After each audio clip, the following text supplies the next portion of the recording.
नमस्कार, NDTV India में आपका स्वागत है। मैं हूं मनोरंजन भारती।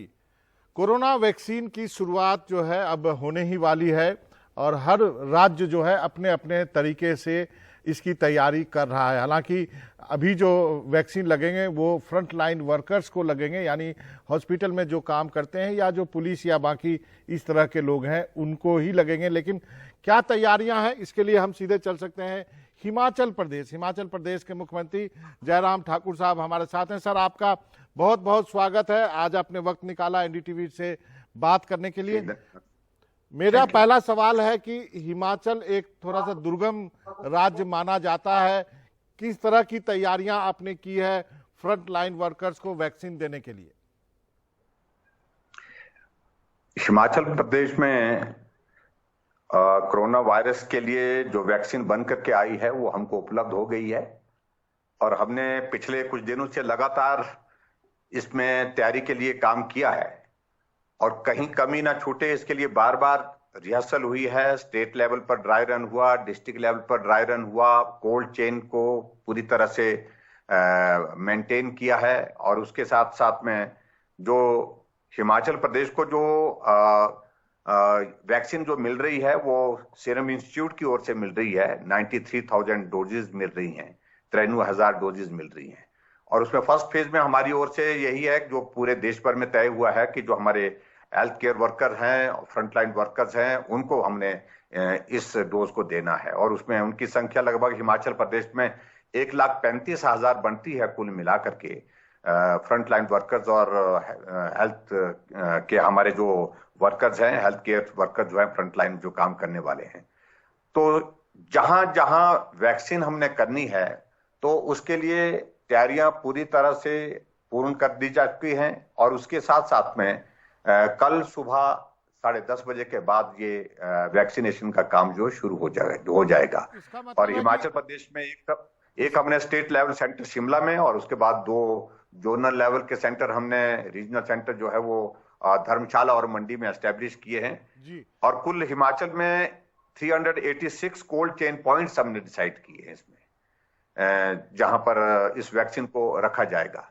तो इसलिए पूरी तरह से तैयारी है और पूरा हिमाचल प्रदेश इस वैक्सीन का बहुत बेसब्री से इंतजार कर रहा था और आदरणीय प्रधानमंत्री जी को बहुत बहुत बधाई देते हैं कि बहुत जल्दी जो उन्होंने कहा आत्मनिर्भर भारत के अंदर ही हमारे में क्षमता है, योग्यता है, हम अपने बलबूते जो है वैक्सीन बना करके तैयार कर सकते हैं। उस दृष्टि से सभी साइंटिस्ट को भी बहुत बहुत बधाई देता हूं। सर, आपने कहा कि आपको जितनी आवश्यकता है, 1 लाख से ज्यादा आवश्यकता है, 93,000 जहां तक मैं सुन पाया हूं मिले हैं, तो अभी शॉर्टेज के लिए कोई आपको आश्वासन दिया गया है कि अगली खेप कब आएगी?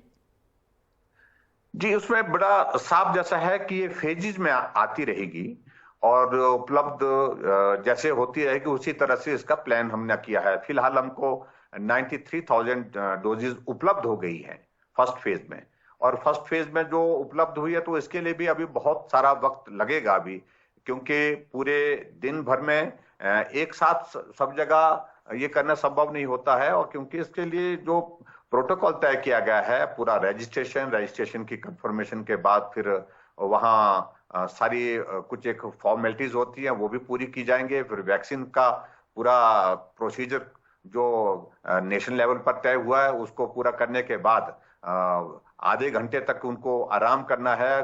जो जिसको वैक्सीन देंगे वो वहीं उसी हॉस्पिटल में उसी स्थान पर रहेगा, डॉक्टर की निगरानी में रहेगा, उसके बाद ही वो घर जा सकते हैं। तो इसलिए बहुत जल्दी में नहीं, इसमें फेजेस में किया जा रहा है और इसमें बहुत सावधानी के साथ और पूरी तैयारी के साथ किया जा रहा है। हिमाचल जो कठिन इलाके हैं, क्या वहां तक भी आप वैक्सीन पहुंचा पाएंगे या फिर सारे लोगों को जो मंडी के आसपास है उनको मंडी में आना होगा, चाहे बाकी जगह आना पड़ेगा जो सेंटर बनाए हैं आपने? नहीं, बिल्कुल। हिमाचल प्रदेश में मैंने कहा कि हमने बहुत अलग अलग जगह इसके लिए व्यवस्था की है। जैसे मैंने कहा कि भी कोल्ड चेन पॉइंट्स तो हमारे 386 हैं हिमाचल प्रदेश में, वो अलग अलग जगह बनाए गए हैं। पूरे जो डॉक्टर्स, पैरामेडिकल स्टाफ, नर्सेज जो है वो उसकी तैयारी के लिए उनकी रिहर्सल हुई है, बार बार रिहर्सल हुई है और वहां पर ही पहुंचाने की कोशिश कर रहे हैं। लेकिन फिलहाल अभी हमारे जो है हिमाचल प्रदेश में कुछ कम पॉइंट्स पर हम शुरू कर रहे हैं और उसके बाद धीरे धीरे जो फेजेस में इसको बढ़ाते जाएंगे और हिमाचल प्रदेश में जो हमारे फ्रंट लाइन वर्कर्स हैं उन तक इस सुविधा को फर्स्ट फेज में पहुंचाने के लिए हम काम कर रहे हैं। आज आपने निर्णय लिया है कि कुछ स्कूल खोलेंगे फरवरी महीने में, वो क्या निर्णय है?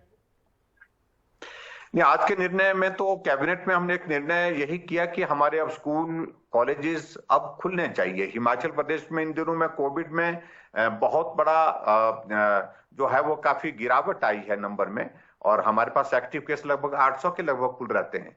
ऐसी स्थिति में सारी एक्टिविटीज हमारी पूरी तरह से चल रही है, कोविड के कारण बहुत प्रभावित नहीं है। इसलिए कुछ एक निर्णय के लिए हमने हिमाचल प्रदेश में आज कैबिनेट में निर्णय किया है। एक तो सोशल गैदरिंग्स हमारी होती थी वो रिस्ट्रिक्ट की थी। पिछले दिनों जब स्पाइक आया था हिमाचल प्रदेश में तो उसको हमने 50 तक रखा था, 50 रखा था कुल, क्योंकि शादियों वगैरह में बहुत सारे लोग जो है वो पॉजिटिव आ गए थे, उसके कारण हमने ये सख्त निर्णय लिया था।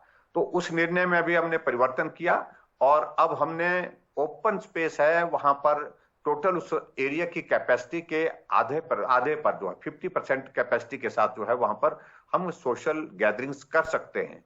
दूसरे इंडोर प्रोग्राम में मैक्सिमम 200 और 200 के साथ साथ में हिमाचल प्रदेश में उनको जो वहां पर अगर हॉल छोटा है तो उसकी 50% कैपेसिटी की वहां पर व्यवस्था होगी।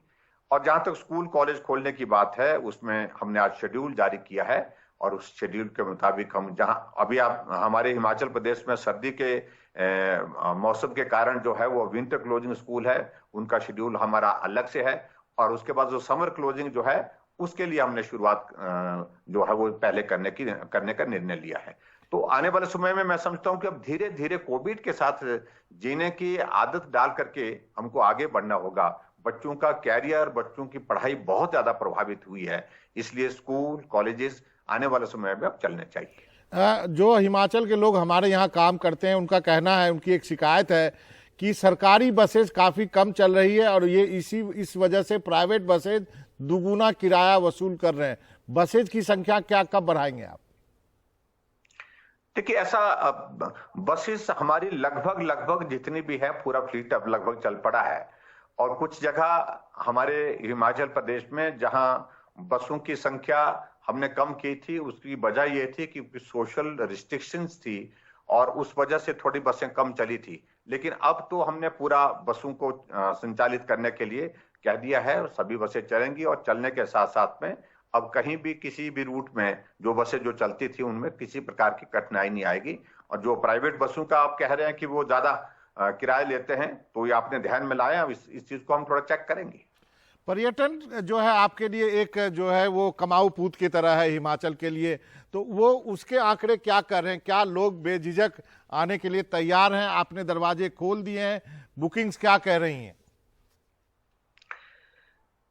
अभी पिछले कुछ दिनों से हिमाचल प्रदेश में टूरिस्ट बहुत बड़ी संख्या में आ रहा है। 25 दिसंबर को क्रिसमस पर और उसके बाद 31 दिसंबर को जो साल के अंतिम न्यू ईयर पर जो बहुत बड़ा क्राउड हिमाचल प्रदेश में रहा। लेकिन अभी भी इन दिनों भी हम देख रहे हैं कंपैरेटिवली जो जैसे हमारा पहले रहता था टूरिस्ट सीजन, लगभग उस स्थिति को हम पहुंचने की इसमें है स्थिति में है।